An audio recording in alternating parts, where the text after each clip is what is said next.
Hi folks, and welcome to Aches and Games, a relaxed monthly check-in between two slightly older British friends, talking life, gaming, and whatever else comes to mind. We've got a fun and festive episode for you this month as we gear up for Christmas and also look back on our first year as a podcast. More of that later, but we'll also be talking about last month's Game of the Month, which was Call of Duty Black Ops, and the Chaos Engine, a double bill. Will we do that again? Let's see. And we'll reveal December's choice for Game of the Month and share what we've been playing and what we've been up to. Before we dive in, a quick reminder that between episodes you can find us on most social platforms at Aches and Games, or email us on achesandgamespod@gmail.com or on our website achesandgames.co.uk. I'm Giles Nicholson. Giles went west on most things. Joining me as ever is my good friend James Hopes. James, are you proud of me? I got the website right this one. Yeah, it wasn't bad. I thought you paused in the middle and then when again get stuck, but you were fine, so it's all good. Congratulations. Yeah, and nice to see your Christmas pudding hat and festive jumper and festive background, all expenses spared. No expenses spared. So, yeah, whichever one makes sense. It's all good. I'm James, Giles' friend from the olden days of secondary school, back in the 70s or 80s or whatever it was. You can find me on various social media things, which is You Have to Laugh with number 2 for my old social medias, from my old parenting blog when Josh was young, but no, he's not, incredibly old at 10. And also I run the website, which Giles has correctly mentioned already, and the Facebook page and other bits and pieces as well, which I can't quite remember. And I'm on PlayStation Network as Jamesy Boy 1978 and Xbox as Jamesy Boy 78 with 4 random digits, which we'll come on to in a minute, because that nearly messed us up the other day when we were playing Call of Duty Zombies. But there we go. That's me. How are you? Yes, I'm well. Yeah, that was a little awkward, wasn't it? There's surprisingly, unlike the Highlander, there can be about 6,000 James Hopeses by the sounds of it. So glad I found you in the end. And I'm well, thank you. Looking forward to Christmas and celebrating our year. Very exciting. Looking forward to reminiscing a little bit over our first year and talking about what we maybe some of the highlights and slightly lower points along the way. But keeping it more recent, how's your month been? What have you been up to? It's actually been all right. It's been quite busy. Obviously, we've just started December now, as you know, because the pod comes out very soon, because we always like leaving it to the last minute because we're so busy, and Giles likes living on the edge and editing it at the last second and making sure it all goes perfectly well, like I did last month and every other month, obviously. So this month we've done a few things. We've met up, didn't we, which is quite exciting, which is nice. We had a nice dinner out in one of Giles's local country pubs, which is very pleasant. What was it called? The Warren? Is it the Warren? The Warren, yes. Although they're not sponsoring, so let's not give them too much credit. No. But how was your journey home, James? Yeah, really good. Completely smooth, plain sailing. So it took 25 minutes to get there and about 2.5 hours to get home, annoyingly. We left the pub quite early, about 10:15. It wasn't a wild night, it was just some nice food and a bit of a chit-chat, and we should have been home by about 11:15, but we were home at 2:30 in the morning in the end, which is very irritating because the motorway was closed, and then it all went down to one lane to find out that the junction itself wasn't closed, it was just down to one lane, took you off the junction and brought you back onto the same junction a few metres down the road, and that caused 2.5 hours of cowback nightmares. However, obviously the good company was more than worth the effort of 3 hours in a car in the dark and misery. Definitely worth the effort. No contest. Definitely. That's good. Did you enjoy it, Giles? You enjoyed it, I guess, hopefully? Yeah, I mean, we had a short journey home, so it was less of a challenge. But maybe we should come in your direction next time, and we'll have to endure the same sort of journey back, or ideally just a smoother journey. No, it was really nice to see you guys, and we've had a few nice meals out this month. We saw my sister as well and family as well, and a few weekends away and stuff, so we've had a good time. How about you? What have you been up to? Yeah, well, yesterday I had our first work Christmas do, the first of 3. So I had one yesterday, I've got one next week and another one next week, because I'm in different management teams and different groups of people doing different things. So last night was really good. We went to Covent Garden to a restaurant called Bodian's Barbecue? Bodine's? Don't know how you pronounce it, but it was very nice. I had something called a Boston Butt, which involved pulled pork and some slaw and some chips, which is very pleasant. And also an excessive number of cocktails and alcoholic beverages throughout the evening.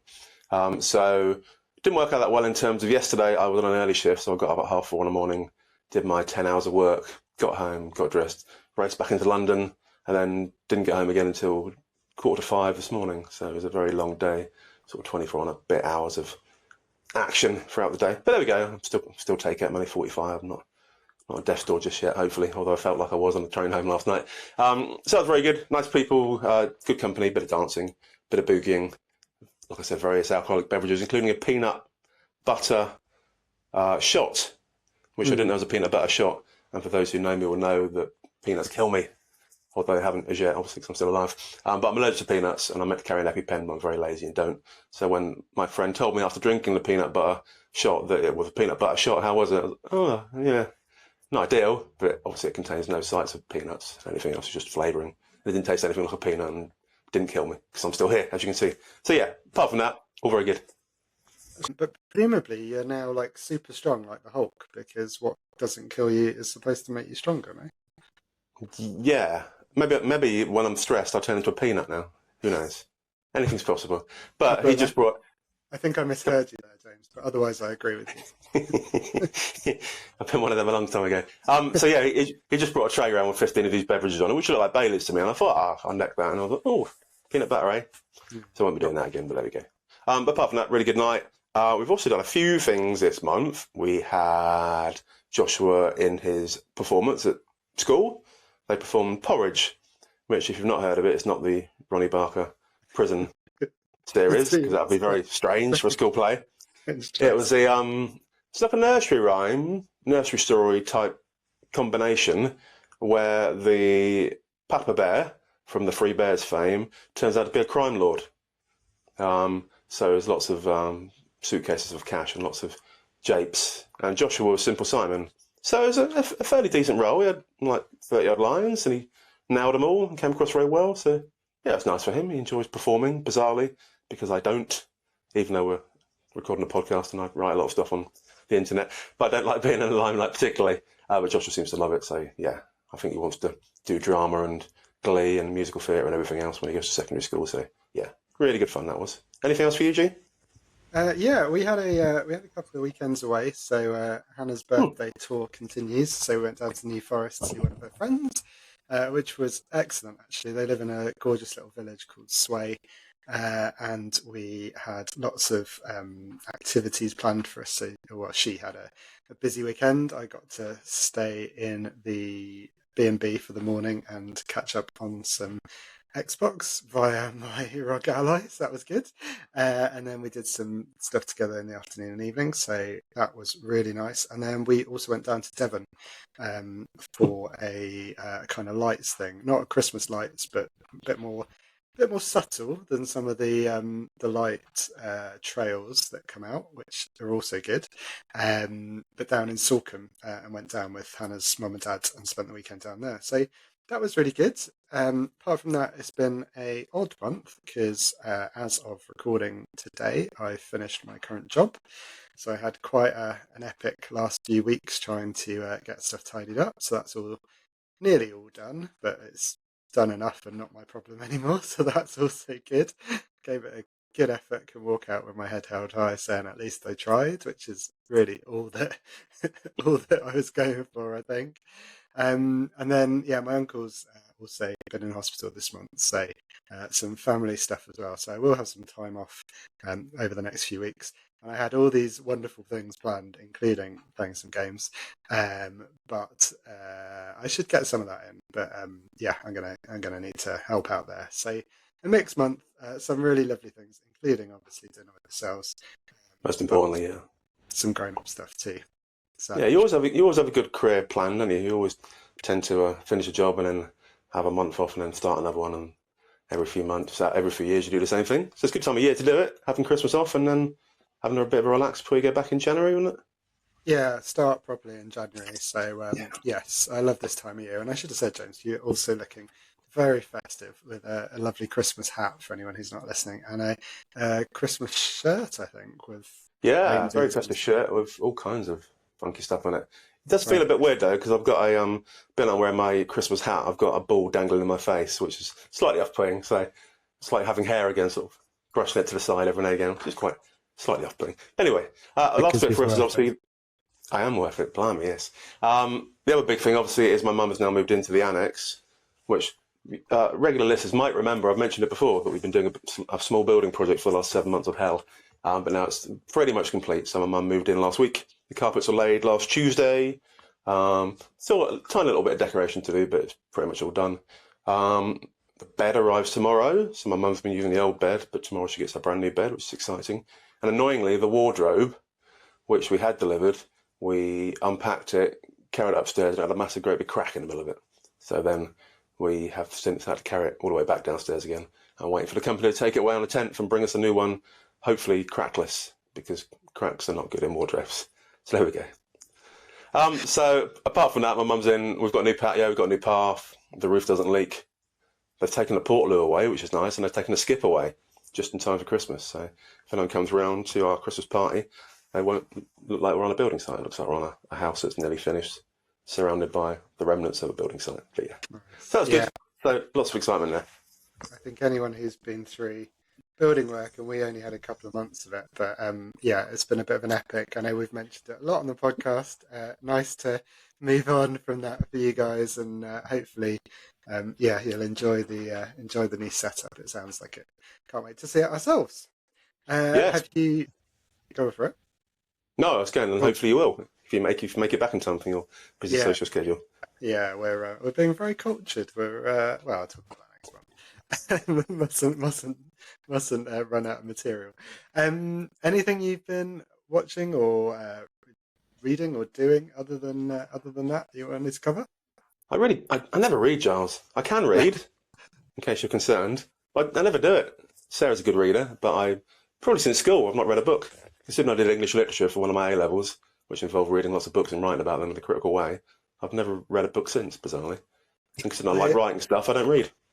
Now you mention it, I don't know why I mentioned anything we've been reading, but it just felt like I wanted to broaden it out. But yeah, no, I'm actually working my way through a book, but it's like one page at a time. So I'll maybe summarise that in 2027 or something.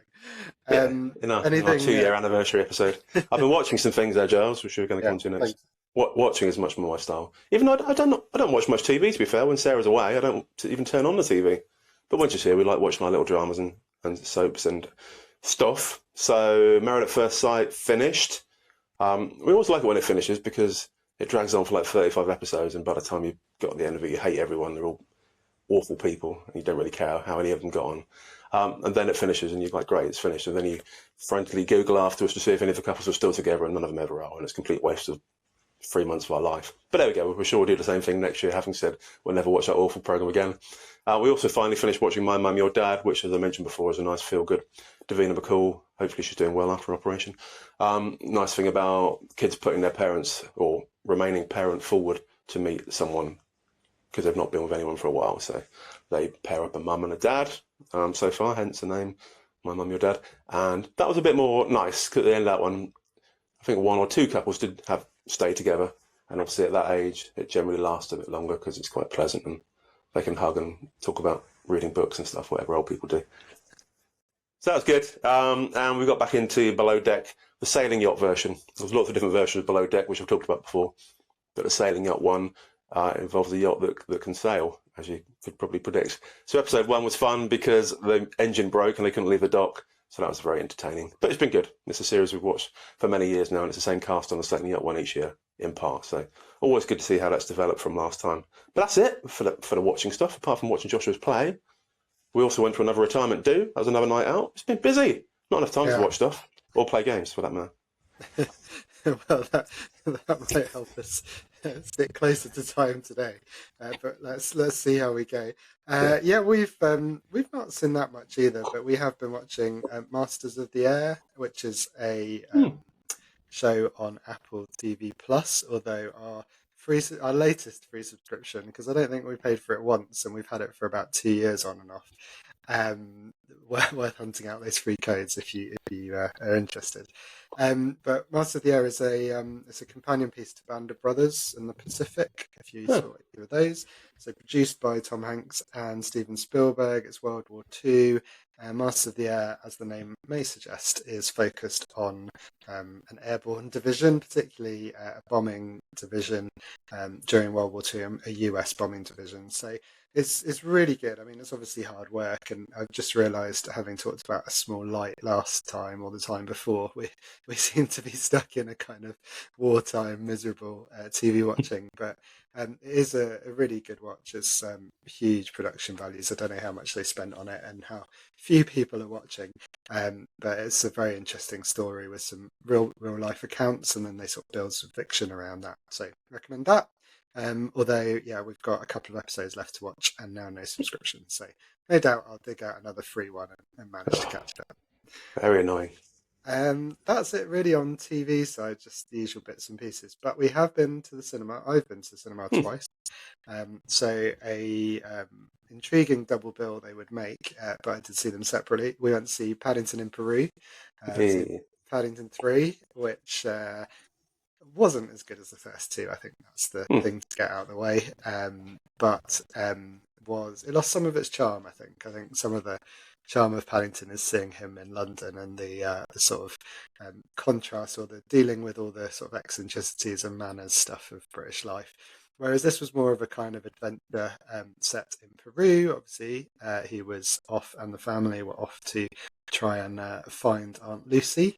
So it was more of a sort of almost conventional children's film, really, in terms of they sort of went on a mission. It was exciting, lots of action, still funny, but again, just a bit less charm, but still good. So went to see that with Hannah on a day off, which was really fun. And then I also saw Gladiator 2 on my own last week, I think, which I thought was brilliant. If anyone is doubting it, I know a lot of people have said it's kind of a rerun of the first, which is sort of true. But we saw the original Gladiator again quite recently, and I thought the second one was actually built on it in some ways. It was more layered. There's a bit more political intrigue going on than in the first, bit more complexity in the story. And yeah, still quite grisly, still quite ridiculous. Although I think the Colosseum was quite ridiculous back in the day, so probably didn't have the sharks and other creatures that are in the film, but did apparently have like sea battles and stuff. So when you watch it and think they couldn't have possibly done that, they did to some extent. But yeah, really good film, and highly recommend it if anyone hasn't had a chance to see it. I think every screening of every cinema is now showing Wicked, so if you want to see anything apart from Wicked, you might be out of luck. But if there is a screen showing Gladiator, I'd recommend that one. Lovely. The old Roman gladiator days reminds me. I keep getting videos pop up on Facebook of slap battles. I don't know if you've seen slap battles. Very similar to the college. Yeah, it does kind of remind me. Yeah, ridiculous brutality with people watching and cheering on people slapping each other in the face until someone's lip explodes, their eye falls out. Ludicrous. The only thing missing is there's no bears that come on and start mauling people like in the Roman times. That would have been make it a lot more interesting. But there we go. Yet. Wait for the next season when they're chasing ratings. Well, that could be a decent segue into last month's Game of the Month, because if you want sort of hyper violence and dramatic action, I think Call of Duty Black Ops is probably the one. Certainly felt that way for me. Did we miss something? I thought I'd miss the bears being in there. What? Was there bears in there that I haven't got to? Have you not got to the bears yet? No, all the slap battle. Neither. It's DLC. You're going to have to pay for that. But yeah, we both played Call of Duty Black Ops. It was included in Game Pass this year for the first time. Obviously, massive franchise. I was staggered. Even I knew it had been going for a while, but I was staggered to read that this is the 21st installment of Call of Duty. So Black Ops 6, which actually is a sequel to Black Ops 2 and Black Ops Cold War, which is one of the 7 Black Ops, just the one without a number. I'm sure you're all keeping up right now. But all that aside, single player story follows a rogue CIA operatives as they assemble a team of agents. Really just an excuse for lots of exploding nonsense and multiplayer and zombies modes to talk about too. James, what did you think of this one? Yeah, I loved it. Great game, in short. Yeah. If you want a two-word summary, loved it. All good. But in more detail, really loved it. It's 3 words. Okay. So Next. I really enjoy campaigns generally. I'm not always one for multiplayers or open world stuff. I like focused campaigns where you're doing stuff and you can achieve stuff. I've talked about before in one of our early podcasts. I like the feeling of achievements to keep me going and keep the adrenaline flowing and the serotonin up and all the other fun stuff you get from gaming. And this one's got a great campaign. It's a decent length. It's probably between 8 to 10 hours, roughly, if you play it decently and aren't amazingly good or amazingly bad. Yeah, not sure which end I fall at, but there we go. And each of the missions, there's probably about 8 missions in there, I think, are all very different. So very, very interesting. So there's some which are fairly straightforward. Call of Duty, go around, shoot some people and go to the next bit. But there's others where you drive around in tanks and helicopters and you get fun bits coming in. There's a whole weird section whereby you're in some kind of building. Won't give too much away. And you've been to this building before in the past, apparently. And you have sort of hallucinogenic type moments in there. And it's really, really weird. Really funky. Not the kind of thing you'd expect to see in a Black Ops game, I found. So as I got to it, I was like, this is really weird. And there's lots of zombies in it, and there's lots of like sneaky mannequins that creep up on you. So like as you are walking along and you stop and you find the mannequins are creeped up behind you. So it's only if you're watching the mannequins they stop moving. As soon as you look in the other direction, they creep up behind. It's really interesting. So I really enjoyed that part. That was really good.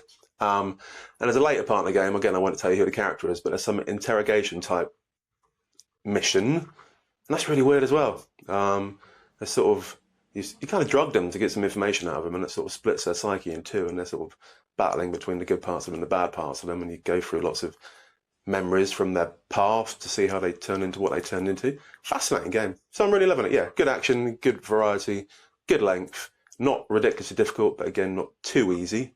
Probably could do have been a tiny bit easier. I'm on medium difficulty, so I could have gone up a notch and still enjoyed it. But yeah, great game. Charles? Yeah, echo pretty much all of that. Did you say you finished it, James? Or you? No, I'm literally at the end of that interrogation part. I was going to say, yeah, if you played that, that's sort of right towards the end. So Yeah. you are right there, and that level was sort of juxtaposed with a sort of siege level, isn't there? Again, I won't talk about the location, but that sort of mixture between a very, very classic Call of Duty sort of setup with just ridiculous number of enemies coming at you and all kinds of other craziness going on, and then that quite personal story of exploring the backstory of that person's psyche and the sort of slightly surreal idea of sort of jumping through their memories. It was really interesting, like you said, more interesting ideas than I think I was expecting in the game. You mentioned those mannequins. For any Doctor Who fans out there, this is essentially the Weeping Angels. It's almost exactly the same setup, that they only move when you're not looking. And I did think that, like, a lot of the levels, there's a load of invention. Completely agree, it was really good fun. But a lot of them reminded me of something else. So particularly, there are lots of very strong, I think, film influences. In that zombie level, there's a sort of ringing phone which just feels like something straight out of Control. Other games, there's a grapple hook type moment which feels like Halo Infinite or any of the other classics that have sort of implemented that. It really feels like the team developing it, I think it was Treyarch, kind of picked the best of all kinds of different things and managed to make it a coherent whole. So yeah, really enjoyed it as well. Have you, credit to Total Film, have you heard the expression mayhem? No, not really, no. Okay, so there's a director called Michael Bay, a film director you probably know of, who directed Transformers and Bad Boys and all those sort of really like kind of brainless but fun action movies. And usually it sort of involves preposterousness, huge amounts of action, explosions in slow motion. that to me, this is a Michael Bay movie made into a game, basically. And yeah, I loved it too. We did allude to the fact that we also played a little bit of zombies together, didn't we? During the month. Yeah, What did you we think of did. the zombies mode? Yeah, different. I wasn't sure what to expect from the zombies mode. I assumed there'd be some killing zombies, which obviously there was. I think Scotty commented after our last episode that I mentioned filling your boots with the zombies, and there is a lot of zombies. They're everywhere, buggers. But it is quite level based as well, isn't it? So you kill a certain number of zombies and you move on to the next little segment or little section. There's two different maps. There's one quite claustrophobic one in a little place, and there's one bigger one where you can explore a bit more. But I enjoyed it. I wasn't wonderfully good at it. I'm quite good at the actual game, but not wonderfully good at the zombies part because they're moving. Whereas in the actual game, baddies tend to pop their head up and then hide down and pop their head up in exactly the same place. So you know where to shoot them in the head when they pop up. But the zombies was good. Really good chat, didn't we? Had a good laugh playing it. We were fortunately teamed up with two people generally that were much better than at least one of us, if not both of us. And they did sort of carry our asses for most of it and were quite good. But you can rank up as well. So we started off on level 1, didn't we? And you can gradually go up the ranks in the army type ranking structure until you get better. So yeah, good fun. Enjoyed it. Would happily do that again. And it's nice to actually play a game together for the first time since we've done the podcast. I was going to say, yeah, I think it's just a really different experience, isn't it? Playing something like that together. Yeah. Really enjoyed it as well. And like you said, shout out to I've meant to write down their names, but I completely forgotten. But the two random punters who we were imagining quite loudly over voice chat. We were imagining they were probably just shaking their head constantly at having to revive the two of us. Yeah. But to their credit, they did mostly revive us. They didn't just let us be sort of mauled to death by these zombie hordes. So thank you to something 69 or whatever your name was. No doubt we made your afternoon a lot worse, but you made ours a lot better. So thank you very much. I'm sure they're thinking about the experience every day. Yeah, probably. We're on a block list somewhere. Just don't play with these guys. They're your dad, basically. I was going to say also, I enjoyed the puzzle type part as well because I don't know if you did. I don't know if you explored it, but when you're in a safe house effectively, where you're basing your ops out of, and there's like a planning board and a training area, and you can buy equipment, all that kind of jazz. But you can also wander around the gaff with a flashlight and look for clues to the history of the safe house back in the sort of Soviet era, and you can sort of finally find a mystery door and go down into a mystery area where there's lots of puzzles to solve and lots of fun things and lots of voices and numbers hidden on walls and stuff, which you annoyingly only lets you unlock a safe and get $1,000 out of it. It's not that exciting. Be a dig at the achievement at the bottom, but yeah, it felt like it was going to be more interesting than that. Exactly. That pop of that achievement was this little reward for lots of hunting around. But yeah, I enjoyed that too, and thanks for going back to it. I missed it on the notes, but that was indeed one of the again another thing you didn't expect in the game, and a real change of pace when you weren't hurtling at someone's face with a shotgun. Enjoy finishing the single player, James, and I think neither of us have dabbled in multiplayer yet. Would you chance your arm, or rather expect to get a kicking at multiplayer at any point, or would you stay away? Yeah, I mean, I'm not generally a fan of people, so multiplayer is not something I generally dive into. Apart from with Fortnite with Joshua, we do a lot of multiplayer there, and that's probably very similar, but a bit less cartoony. So yeah, I might give it a go one day, but it's not ever my first priority.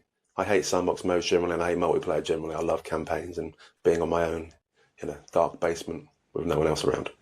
Me too. If anyone's listening and is a big fan of the multiplayer, tell us why we're wrong. We love to hear that sort of thing. But moving on to another single player game then. James, you rather confidently chose 2 games of the month, which we had some difficulty saying last month.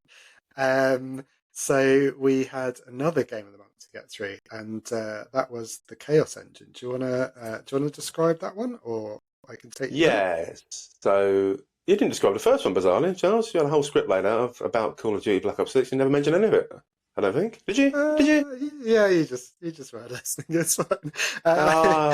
Maybe I nodded off. Now it's coming back to me now, like a fever dream. Yes, you did mention it. Ignore me. I'll talk about Chaos Engine. Just skip that part. Good. Chaos Engine is a game where you shoot some things in one of 8 directions. And you get to choose between 4 different operatives who have a slightly different style and slightly different powers and slightly different strength of guns and speed and all that jazz. So you pick your characters at the start, and then you go into a level, and then you shoot some things. And the things change in each level, and even during the level sometimes. And they're strange monsters. It's quite like a 1990s type game, whereby it's not obviously graphically amazing. The sound is always quite funky. There's not much of an intro. There's not much of a massive story behind it. But roughly speaking, there's a chaos engine that's just sort of taken over the world and made things happen. And you're trying to defeat the engine by going through the small number of levels, killing the strange things. And there's things like frogs and stuff that come out, and frogs can bounce at you, whereas the other kind of monsters just walk towards you. So frogs are a bit of a pain in the bum, I found. Those leaping frogs. Yeah, I was going to say I'm not a frog fan after that game. No, massive ball ache, the frogs. And again, it's very, very linear. You go up a screen and you kill some things, and then you walk back down, and then you walk back up the screen again and unlock a special weapon or a power or something, and then you walk over something that creates a little doorway or a little hole in some trees, and then some zombies come up out of more holes in trees, and you walk around the map until it's finished, and you go out the exit, and then you're on to the next level. But the annoying part is, which doesn't really happen in modern games, is that once you die a few times, then you're dead, like in real life. There's no coming back. So when you restart the game, you're back to the first start of the first level.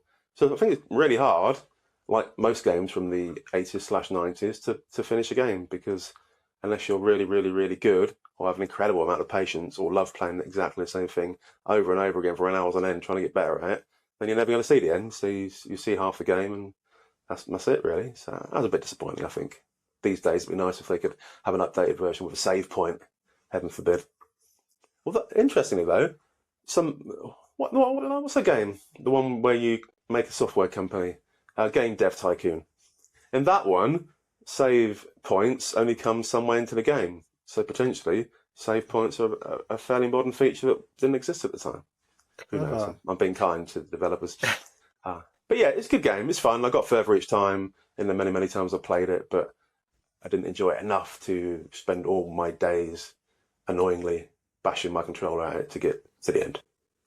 Same. Did you get out of the forest, the first setting? I think that's at least the first floor.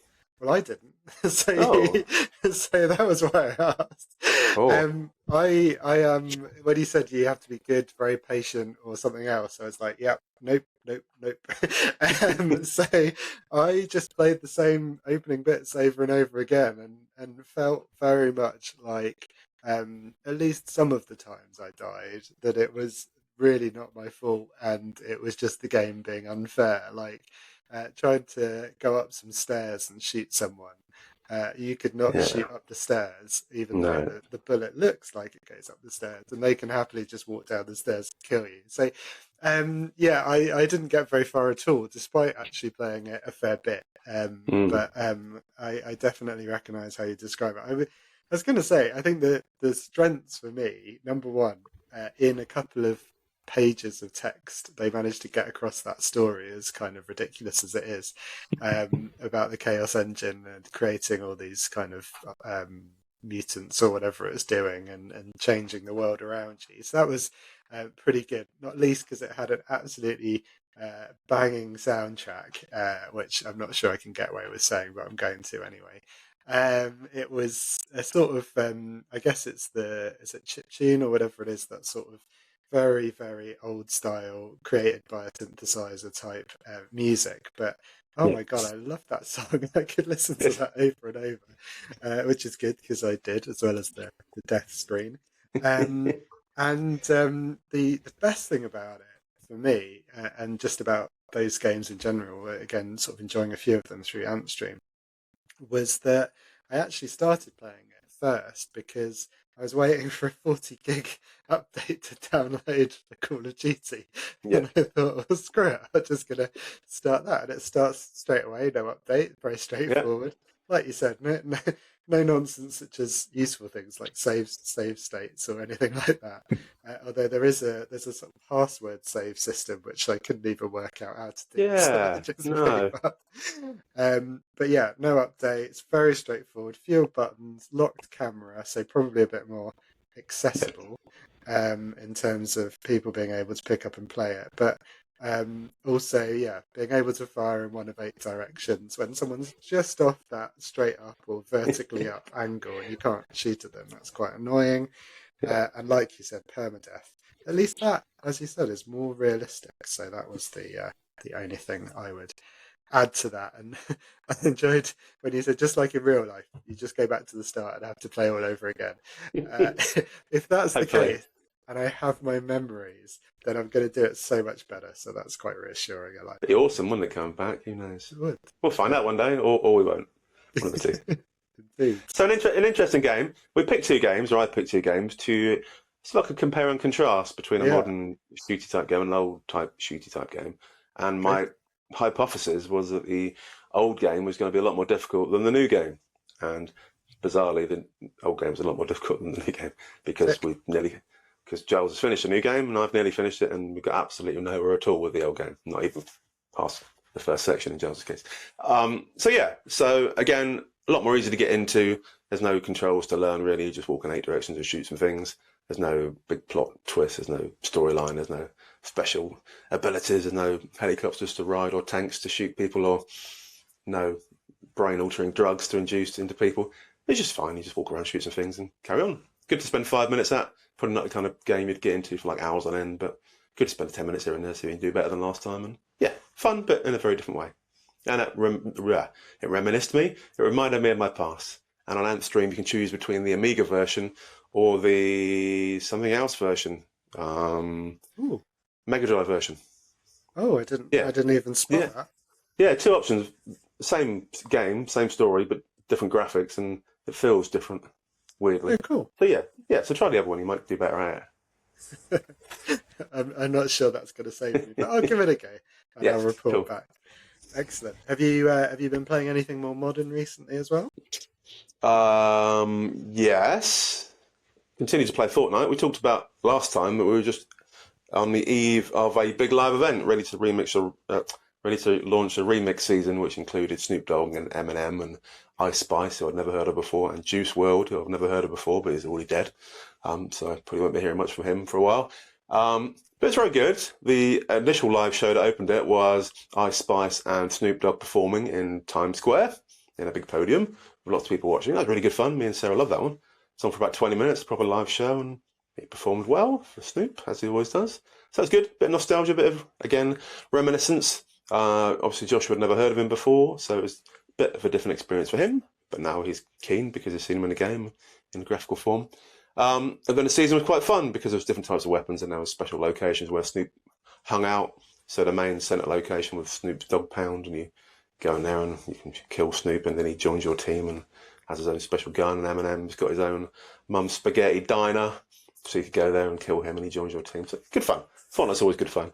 And then that remix season ended a handful of days ago, depending on when you listen to this one, last day of November, and that was sort of a animated few songs from each of the people, and it was sort of a tribute to Juice WRLD, who, like I said, I'd never heard of before, and probably wouldn't do again, but he's dead. So very interesting. Joshua found that really exciting. The end one, I found the live one much more interesting because I knew the people and they were really there. So that was that, and now it's moved on to some kind of Japanese-themed stuff with like warriors and ninjas and Japanese buildings and sprites and shrines and lots of swords and fun weapons. So that's going really well so far. And also on the 6th, which is probably the day this podcast comes out, there'll be the OG map returns. So the Chapter 1, Season 1 map returns permanently, I think. So that's always going to be an option then to return to how it was when Fortnite originally turned into a Battle Royale format. So Josh is looking forward to that one because obviously he never played it back then because he was little, and I'd never played it back then because I was not a massive loser. So now we're going to have a go at playing that together tomorrow to see what it was like back in the day. So good fun there. Nice. You've been playing, G? Yeah, well, I'll get to it, but I looked up when Fortnite was released because we said it was a modern game, and it was released in 2017 apparently. So it's 10 years old. Well, give or take a few years.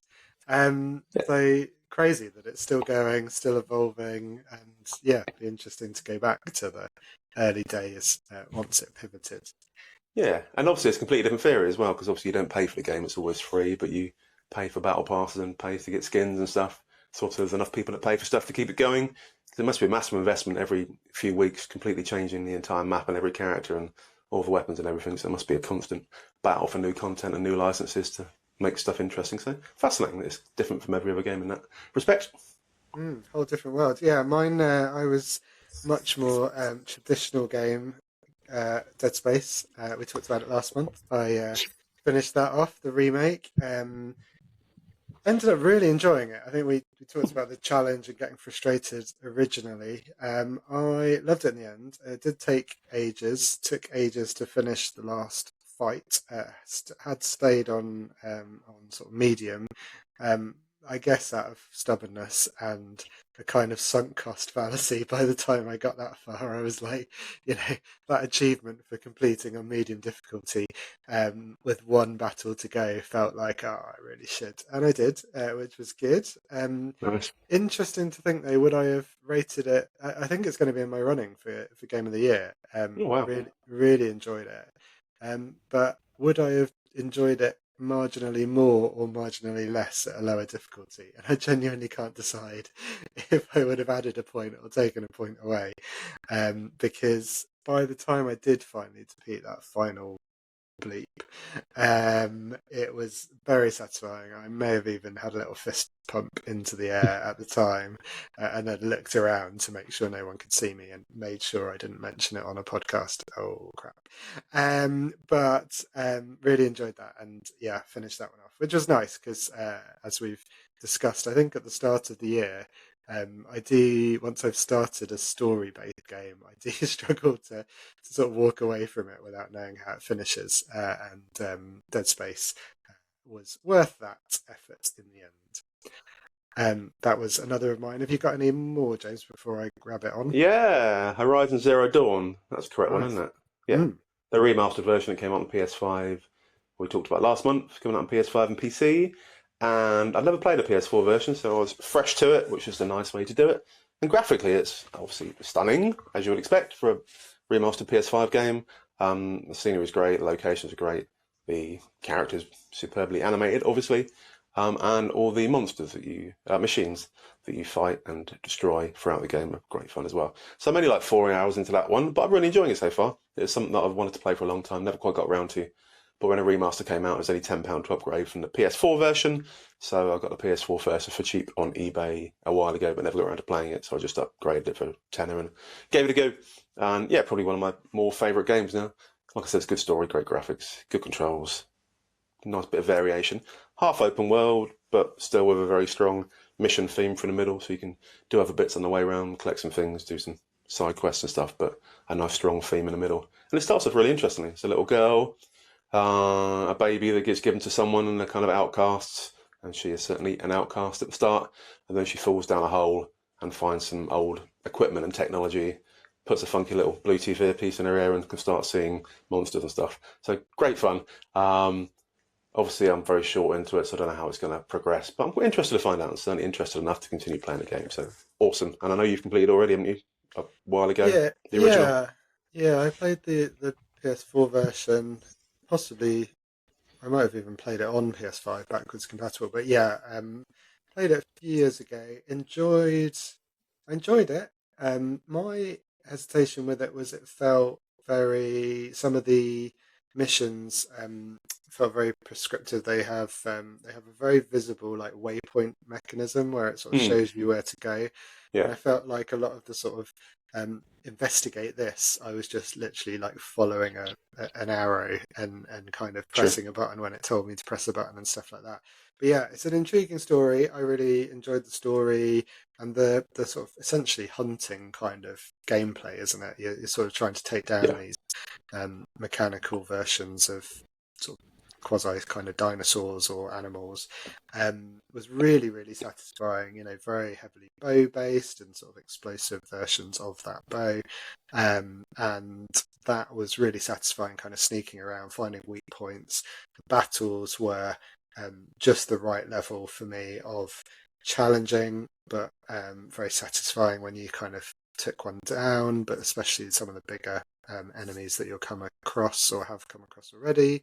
And there's a real sense of scale. It's interesting that they chose to make a VR game out of that world, because obviously you've got some sort of ginormous creatures there, and it's a really intriguing premise. Played a bit of the sequel. It got taken off PlayStation Plus before I could finish it, and I enjoyed that too. But yeah, I feel like it could have been a one and done. So see what you think by the time you get to the end of it. It's quite a time investment as well, so that might be you for a while. And me for a while, and the rest of my time this month has probably been all in my MetaQuest 3 headset. So having said, and we've said on the podcast many times, that I wouldn't crack and buy a VR headset, I surprised literally nobody, and did get one in the end. And went for MetaQuest for a couple of reasons. James, you've got the PSVR 2, haven't you? Don't you have, Giles? Yes, and I think we both had the original PlayStation VR. So my view of the first PlayStation was that it was clearly like really interesting tech, but the tech wasn't up to it. The resolution was really poor. The controls were terrible. Repurposed Move controllers from the PS3 or 2 days. Terrible, terrible, terrible. Yeah, I can't talk enough about how awful they were. And obviously, because it was all heavily wired, there were like 6 wires coming out of your headset. It was a bit of a sort of snake's nest of cables all around you. Didn't like it.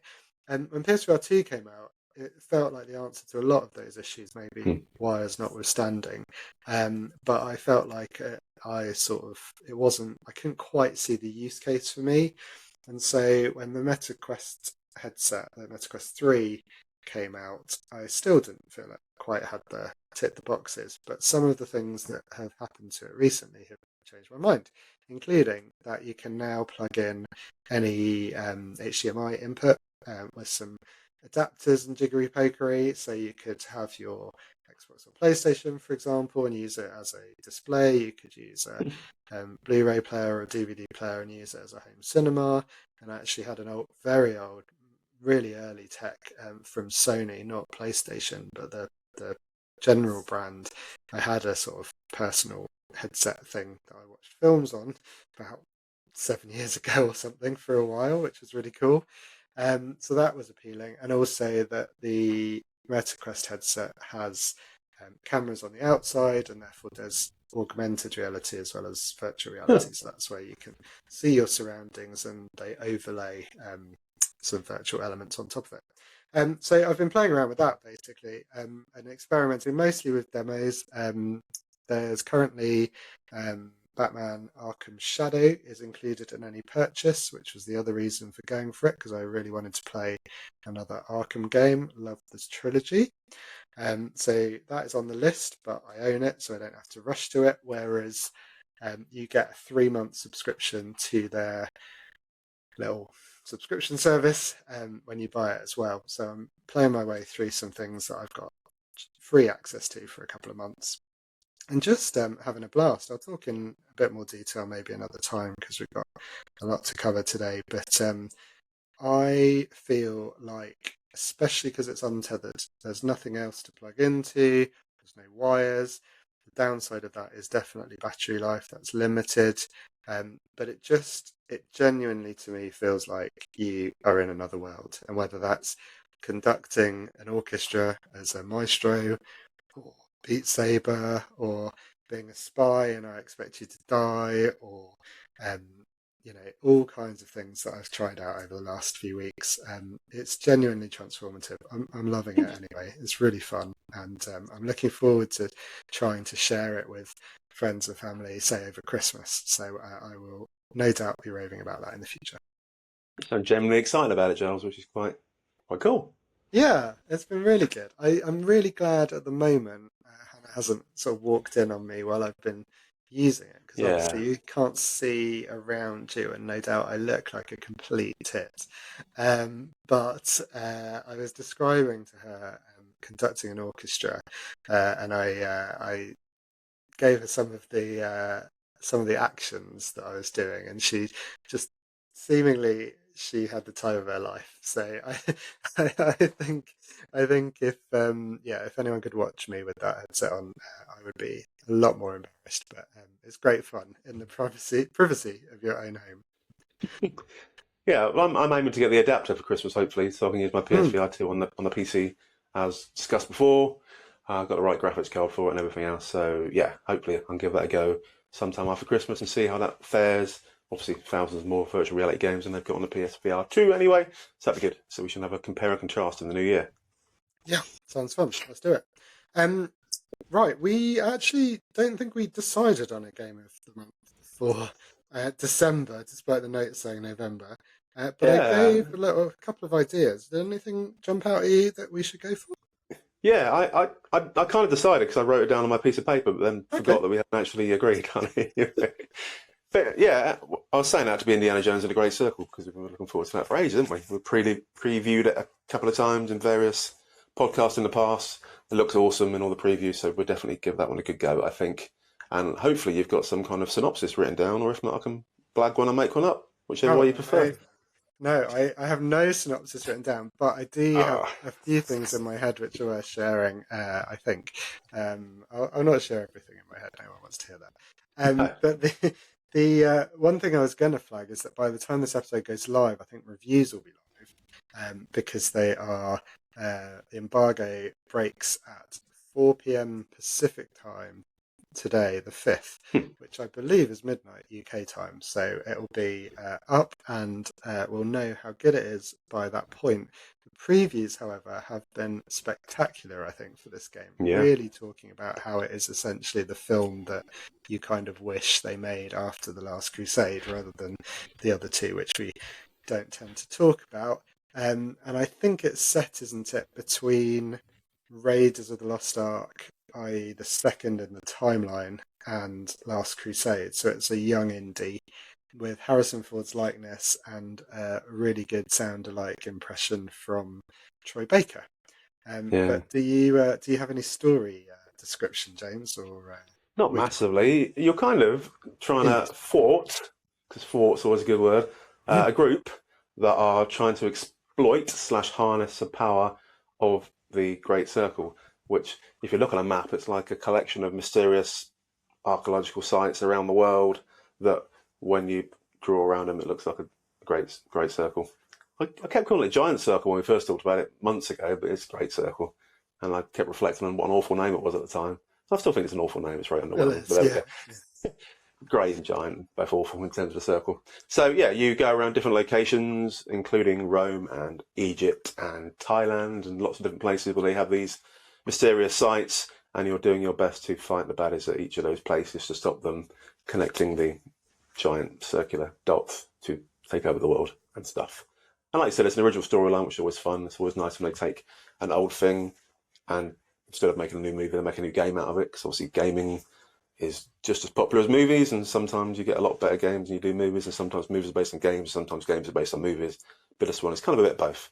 So they are unlikely to make a movie based on this particular version of this game, but it's nice to see them taking a theme, having Harrison Ford looking exactly like he did in the olden days, which is nice, I think, because that's when the halcyon days of Indiana Jones. Obviously, the last one he looked really old, as you'd expect, because he was really old. So it kind of put a different vibe to it, but this is nice. It feels like a nice dip of nostalgia back from the old days, and it feels like you said, an extra film from back then rather than something they've hashed up now. So looking forward to it very much so. And it comes out December the 9th, isn't it? So very soon. Yeah, and it feels like it's an interesting time to release a game. You don't get many games coming out this close to Christmas, and Hmm. after some of the game awards have been made, but it does feel like a sort of perfect game to go into the Christmas season. The sort of film that you might sort of gather around on Christmas Day or Boxing Day with the family. And certainly, if it's as good as the previews suggest, and let's hope it is, then I can see myself playing this one in those stolen moments between being sociable every now and And, again. and it's another Xbox Day One release, isn't it? Which is It quite is, impressive yeah. again. We're gonna need to repopulate our PlayStation entries for our games of the month, but they have been coming thick and fast, and yeah, I think it's one we've wanted to play, both wanted to Yeah, play, so makes it an easy decision. Thank you, James. Good got to choice. be done. Got to be done. Right. It's been a quietish month for news, so I won't belabor the point. But Death Stranding coming to Xbox was fairly big news. It was on sale. I think it's probably gone back up to full price, but it was on sale at half price initially for about 16 or 17 quid. And it's one of the games that I actually dropped some money on. So I did buy to add to the backlog, which is probably a ridiculous thing to see. I played it a bit when it was on PC Game Pass in the past, so I'm optimistic and hopeful, although not 100% confident that my save will work on this version, which is cross-play between Xbox and PC. And obviously it's been very well regarded on PlayStation. Any interest in Death Stranding, James, or have you enjoyed Hideo Kojima's games at all? I've always been interested in it, but never actually got anywhere close to playing it. So I have it, like I have everything else. I even got a physical copy for the PlayStation 4, so it's in my desk somewhere, but I've never actually whipped it out. I've stuck it in, as it were. So maybe one day, but unlikely. But look, it looks awesome. Everyone said it's awesome. It's very stylized and very special in its presentation style. So yeah, I would play it, but nowhere near yet. Next year. It's definitely not going to be this year. It's going to be next year now. New Year's resolutions, as we always stick to those ones. Excellent. Yeah, it felt like to me. I mean, it's not a PlayStation game anymore. Hideo Kojima bought the rights to it back after 5 years, so that's why it's come to Xbox. But it does also feel like there's definitely sort of movement towards games coming out on most things eventually over time, whether it's a couple of months in Indiana Jones' case, it's due on PlayStation in the spring apparently, or 5 years in the case of Death Stranding. Things are tending to go cross-platform, and we've seen Sega and Square Enix both talking about that this month. I don't think, apart from the sort of ranting fanboys, I don't think anyone's too sad to see great games on whatever console you own. Are you up in arms, apoplectic, or any other such descriptions, James, of this betrayal? I'm not convinced I've ever been apoplectic about anything at all. I can't imagine. Definitely not up in arms, blimey. It's too much effort lifting my arms up, let alone being up and then. So I think it's similar to films, really, isn't it? You can pay a bit more money and go for the experience and see it in a cinema if you are desperate to see it for the first few minutes these days before it gets put on streaming services. So it's a similar concept. Everyone's got used to it over the years, so it makes perfect sense to me. There's still some games, aren't there, like The Last of Us and Uncharted and all the Naughty Dog stuff, which I can't imagine ever going to Xbox, bizarrely, because there's been no talk of it, and even when they made the series out of it, I thought they might have spread a bit further, but it still seems to have got stuck on PlayStation, so I guess there'll be a bit of both in the future, but yeah, probably more multi-platform stuff makes perfect sense. Bit of exclusivity for a few months and then swap it over. Yeah, I think Sony are moving towards ever quicker releases on PC. So those games you describe, took maybe a year or 2 years to get to PC in the past. So I think they're coming quicker and quicker, and will be day one day. Right, well, as we mentioned, this episode, we're not just celebrating Christmas, we are celebrating a year of the Aches and Games pod. So happy birthday to us, James, happy birthday. Thank you. It feels like a momentous occasion. We said we would do this for a year and then reflect and see how it was going. Hopefully we'll carry on, stay tuned for that decision. But we thought we would take the opportunity to kind of look back at the episodes. Won't go one by one, but we will go through some of the themes, some of the high points, maybe some of the less high points throughout the 12 months. Hopefully there aren't that many. And we'll also talk about the future of the podcast. So first of all, you may recall, and if you were listening back then, thank you. Hope you enjoyed it. But we started off by introducing ourselves back last December and taking our listeners through our gaming journey. Any thoughts on that particular episode, James? Yeah, it does ring a bell, so that's a bonus. It was only a year ago, so my short-term memory's not that bad quite yet. But yeah, we both had similar gaming journeys, didn't we? Out of interest, both sort of mid-80s. I'm sure everyone will remember from listening back to the episode, but if you can't remember, please do listen back to the episode and let us know what you thought of it. Really good, really good. One of the best ever. And yeah, I started off with a Spectrum on my 8th birthday, I think it was. So I got that for Christmas, and a 14-inch portable TV from my nan and granddad, so I could play my Spectrum on. And I posted on social media recently, actually, a comparison picture of Joshua's set up now with his 77-inch TV on the wall, a reclining sofa, and very modern technology, with mine sitting in my mum's dining room chair on a tiny desk with a 14-inch TV and a cabinet full of booze next to me. And I got lots of fun feedback in the Over 40s gaming group.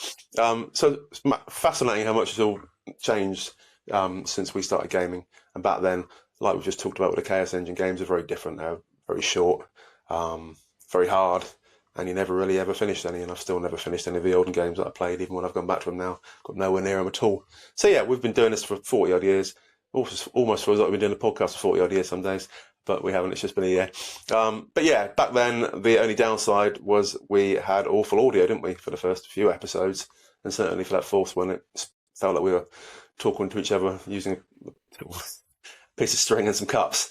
But people seemed to like the content and like the relaxed nature of the way we were talking to each other and stuff. And I think someone said it felt like a warm hug on a winter's day. That might have been me. Might have been us, yeah. But since then, we've developed and the technology's got better. But it was nice to get it going, wasn't it? It was just a nice little initial idea that you came up with, and we thought we'd give it a little crack as a chance to have a regular catch up and talk about some geeky crap. So here we are, still talking about that geeky crap. Very good summary. My main memory is about the sound quality, unfortunately, which was really poor. The content and that episode was probably one of my favourite memories of these 12 months, which is hopefully not saying too much about the other episodes, but I think it's always good to look back, and we've tried since then to also cover some older games here and there, to sort of bring in some stories from our sort of gaming past, and we'll continue to do that. So yeah, I think we started fairly strong, audio aside, and who knows, maybe one day that episode will get its own remaster or remake, and people will see a tidied up version and can listen to that one.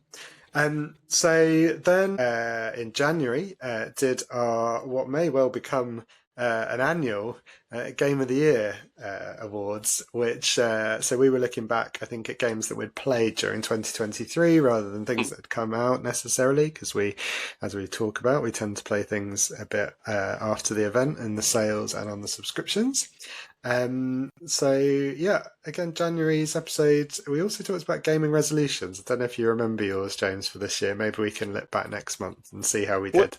Weirdly, I remember your one, but I've absolutely no idea about my one. It's funny to have less games in my backlog, and that's failed ridiculously because I've got like 5 times the amount of rubbish in my backlog, which I've still not touched. So I fail every resolution. It's almost a sort of an annual joke. That's the whole point of resolutions, isn't it? To set yourself a task that's completely unachievable, and you feel bad at the end of it and start all over again. Exactly, and we are nailing it. But it was a fun episode again. The future episodes, then we went into some themes, or rather I will go into some themes, where a number of episodes that we covered similar ideas. So the February episode was our first time we tried to cover one of those live streams announcing new games. And we've done this a few times since. So this was the Developer Direct that was the Xbox event in January, and we talked that through in February, but we've also had the Xbox Showcase and the Summer Games Fest in the summer. We've had some streams from PlayStation, I think even from Nintendo. And what's your memories of any of those episodes, James, or any thoughts on that? I think it was something you hadn't watched or seen or done before. Yeah, that's what I was going to say. That was my main thought, and that it sounded so ridiculously geeky that you'd watch a preview program to see what games are coming up that you'd never have time to play, that I had no interest at all. But yeah, you made me do it, and it was quite enjoyable. And now I watch them routinely because they're quite good fun. And it's the only bit I don't enjoy about the PlayStation one is the stupid way they say PlayStation at the end of each one in a sort of a robotic, stupid voice, and that annoys me every time. So apart from that, the PlayStation ones are quite fine. Apart from the people popping up and saying noble, worthy things in every few minutes for no good reason, and the stupid voice at the end. Apart from that, very enjoyable, and I like being at the cutting edge of future gaming technology and news now. So I've completely changed. There we go. Well, and hopefully, listeners, you feel slightly more informed about what's coming up, even if, as we said, we tend to be playing stuff from between 2 and 10 years ago, depending on what's cheap or offered in the subscriptions. But James, you highlighted, especially in Game Pass, for example, some new stuff landing day one, has made us occasionally nearly current, as I think we talked about last month. Surprisingly common, in fact. We've gone for Black Ops, we've gone for Indiana Jones, we had Animal Well, which is day one, and Harold Halibut was day one. So every one of our recent games of the month have all been day one releases. There you go. Age of Mythology as well. That was day one. And All we'll five, gloss over Jeanne d'Arc then, which was No, from like 15 years ago or something. But was still really fun and really interesting, and the sort of game that I wouldn't have played if it wasn't for the podcast. So again, part of this show, we want to try and kind of delve into the back catalogue as well. So we'll do a bit of both. Yeah. Excellent. Two more themes. We've had some sort of themed episodes, so we occasionally try and pick a topic. We talked about remasters. We talked about gaming length, gaming difficulty, what counts as a game, the gaming subscription services. And so these topics, James, we've had a chance to maybe step away from the kind of month-to-month activity and look a bit longer term. Now you've summarised them, yes. Looking back now, it does sound like we had some great discussions about some great things. So I'd recommend people go back and listen to our exciting views on all those things. And in part, those are some sort of evergreen topics, aren't they? We've got some things we discuss each month where we just have a chat about what we've been up to that month, which if you listen back in 6 months' time is a bit pointless because we've all been doing it. But some of the bits are quite evergreen, so you could listen in 6 years' time and listen to our review of Black Ops 6, and it'll be equally relevant because Black Ops 6 will still probably be the same in 6 years' time. So yeah, we've always had a bit of a division, haven't we? We've had half our episodes been about our current life and half our episodes have been about stuff that we have no timestamp on them. So that's a fascinating thing to look back on, I think. Absolutely, yeah. And we keep trying to encourage people to go back and check out things like our features that we are a bit less time dependent. But we know that's kind of a bit fiddly to get into just that topic as opposed to that monthly discussion. So hold that thought. Just lastly, we've also occasionally, a bit similar to what you just described though, we've picked out our favourite summer games or our favourite spooky games around Halloween. And those were fun as well, weren't they? Those were good episodes. Again, less time dependent, a bit more open to interpretation. Yeah, I mean, Halloween was fun, wasn't it? We talked about Costume Quest 2, which is a proper Halloween type game. Sometimes it's been quite hard to pick them out because some games have lots of season dependent stuff. So, like for example, Fortnite, they have a Halloween spooky bits and they have Christmas spooky bits. But some games, depending on when they come out, obviously they don't want to tie it down to a particular season of the year because it will put people off playing it for the rest of the year. So most games are fairly generic, and occasionally it's only really the online multiplayer stuff that gets updated regularly. So we really had to rack our brain with some of them. Even the summer games, it's quite hard to find, and we're sort of reaching a little bit. And when I said the start of Plague Tale Requiem, felt like a summer game because it was set in France and there were some plants. But okay. So yeah, if you enjoyed us reaching for those games, hopefully this time next year when we have a similar topic, we'll have thought of a few more. Well, and you mentioned that. I was actually thinking when I was looking at the game of the month for this month, we should really do something Christmassy or wintry. And I was looking through the subscription services and I was like, it's quite a stretch, actually. Usually there's at least a snowboarding game or something you can rely on, but only a couple of sort of tangentially Christmas games. But again, I think we can talk about that in a future episode maybe. But yeah, as you mentioned, sometimes finding a topic each month can be of variable relevance, and so again, we'll be talking about what we're going to do going forward. Just before having said that, PlayStation this month has got It Takes Two on it, which we've talked about before, and that's a perfect family type Christmas game because you play them sort of as a father and son combo, or a husband and wife combo, or a girl and boyfriend combo, or any member of your family can play that type of game. It's really easy to get into and really enjoyable. So that kind of does fit in with a sort of a family Christmas type theme. The Aliens game, not quite so festive and not quite so family orientated, but that's the other thing that's coming out on PlayStation Plus this month. Good point. Yes, we did skip that section today. It's been a bit freeform, so thank you for squeezing it in. So just on the year recap then, so we mentioned sound quality. We've added video, so hello to our video watchers as well as our audio listeners. We try and describe, paint pictures with words for you if you are just on audio. Still a great way to enjoy the show. We put the video up in full on YouTube now, as well as clip the topics, the main topics, and try and do some social stuff. Speaking of social media, James, you doing a great job on Facebook, and you added some TikTok stuff for us this year as well. Yeah, love me a bit of TikTok now. I've spent a fair bit of time watching TikTok videos because you can just sit down for 5 minutes when you're relaxing and watch a bizarre sequence of videos that are completely unrelated to each other. It's fascinating. The TikTok algorithm is deeply fascinating. And I quite like posting our little clips on here because people like just watching 30 seconds of what we talk about. If they don't have time to watch the full 74-hour episode, then they can just watch 30 seconds of us gabbling away looking pretty in our hats and get lots of engagement. So I like TikTok, so it's good to be part of that one now. And I've always liked Facebook, so that's my history of face life. And also with your Meta headset now, you're deeply ingrained in the Facebook world.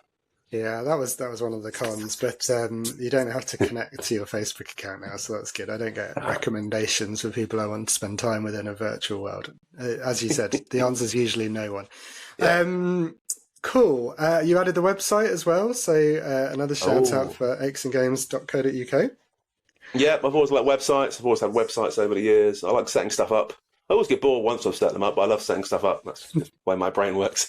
But yeah, it's nice to have a physical presence on the web so you can go back with the evergreen stuff, like the gaming reviews and clips and stuff that sort of doesn't tie you down to a particular month of the year or a year of the life. So yeah, pop along to the website, lots of reviews, lots of memes and rubbish on there. It's good fun, good harmless fun. Pop along, do some stuff.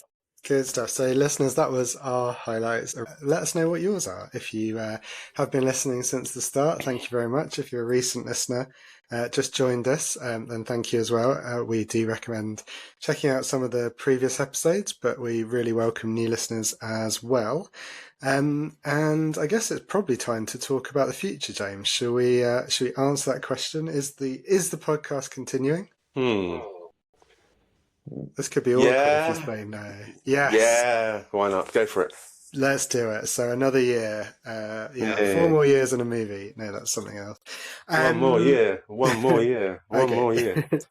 We've settled at one.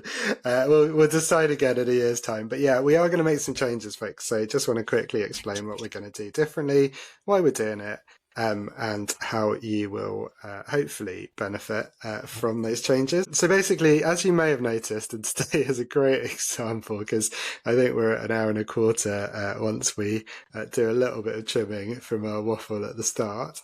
Episodes have got a bit longer, and they're a bit longer than we'd like. I think we talk about how we're quite time limited as slightly older gamers, whether that's family responsibilities or that's work. And so we know that you are too in terms of listening. So we really wanted to get those episodes to the 45-minute to an hour mark. That was the goal at the start. We enjoyed adding in our Game of the Month, which was another development during the year. But we have grown and grown, and we are getting longer in terms of months. We've also, if you've been picking up on the not so subtle hints in the last few minutes, we have also been very aware that some of our topics are a bit more non-time dependent, and we want people to be able to go and discover those and find those nice and easily if they're interested, if you're interested in what our favourite summer games are, or spooky games, or our memories of gaming past. We want those episodes to stand alone. So what we're planning to do is our monthly shows will stay. It'll be the Aches and Games Monthly. It'll be just what you know, first Friday of the month. Relax monthly check-in between us. We'll be talking about what we've been up to, the games we've been playing, our game of the month. It'll be and any news from that month. It'll be a very current episode. What we're then also going to do, so those episodes exactly as you are, same feed, first Friday of the month, 45 minutes to an hour. We will really try to hit that this time. But in addition, we're going to be doing the occasional special. So These will be on the same podcast feed. They'll be up on our YouTube channel. And these will be not every month, but we'd imagine somewhere between 4 and 6 a year. That gives us a chance to dive into a topic that we're interested in, that hopefully you're interested in, give it a bit more time, but also not reach for a topic when there's a month where maybe there isn't one. So again, we're just being fully transparent with you, thinking about you guys, thinking about ourselves a little bit as well. It gives us a chance to react to any big news or streams. We could react more quickly. So we just think it'll be a bit more flexible. So that's the plan. Happy with that, James? Sounds like a great plan, Giles. Always happy with your plans. It would be super awkward if you weren't, and you have had a chance at least to read the notes, so that sounds good. Our first special, folks, will be very soon, so it will be coming out just before or around New Year. You'll notice that is not too far off our next monthly episode, but it will publish before the next monthly episode, so look out for it. That's going to be, as we trailed earlier, our Games of the Year 2024, so expect a short, focused episode purely on our Games of the Year coming out on the same stream. We'll obviously talk about upcoming specials in each monthly episode, and then we'll be back for our January catch-up, talking about what we've been playing, talking about Indiana Jones, etc., in the usual way, and that will be the first Friday of the month, which happens to be Friday the 3rd? Very early, anyway. Why not, yeah. So look out for both of those, and look out for our new approach. We'll be publicising it on socials. As I say, we'll mention it obviously in future episodes when there's a special coming up. And please let us know what you think. Hopefully you agree that that's a good step forward for the pod. Right, James, I think that's our show. Just to prove a point that episodes are getting longer, this is our longest ever now. And so listeners, please remember to like and subscribe to the podcast. Consider giving us a 5-star review. That really does help. I know we say it each month. It does. You see the spike in interest in terms of searches, in terms of it appearing on other people's homepages, that sort of nonsense. We also appreciate a follow on all social platforms. We've now got a more active presence on Blue Sky as well as Threads and the other one, plus a Facebook page that James does a great job on, or email us at akesandgamespod@gmail.com. I'm Giles Nicholson, Giles Went West, as you know, and how about you, James, to see us out for the month? Yep. Also the TikTok, look up the TikTok. Lots of great stuff on the TikTok. Everyone loves a bit of TikTok. So quite excited with Christmas coming up. It's a lovely time of year. It's always my favourite time of year with Christmas. Although Josh is at a funny age this year and we've no idea what to get him. He doesn't know what he wants because he's literally a boy who has everything already, compared to me when I was his age, had nothing at all. But Bush has got literally everything already. So it's a tough time of year, but good fun. Lots of family around, lots of things to look forward to. Love it. Love is in the air. Love is all around. Love Actually. Good. How's the one? So have a great month, everyone. Find me on social media and all the places Joel just talked about, and also on You Have to Laugh if you want to. And friend request us on Call of Duty Black Ops Zombies /multiplayer, and we'll probably turn it down. But request us anyway, because it's a nice thing to do. If you're good and you're prepared to carry us through the game, we would very much appreciate that. So, as James said, give us a message, and we'll join you and bring your average down. Sorry, James. No, that's it. Just going to say have a lovely Christmas, and we'll see everyone in the new year. Yeah, very exciting year. It's going to be the best year ever. Oh, it's going to be great. Merry Christmas, everybody. See you next. See you for our next special on our feed, and see you next Friday. First Friday of the month next month for more Aches and Games. I'm off to get some mulled wine, I think. Take care, everybody. See you in 2025. Bye.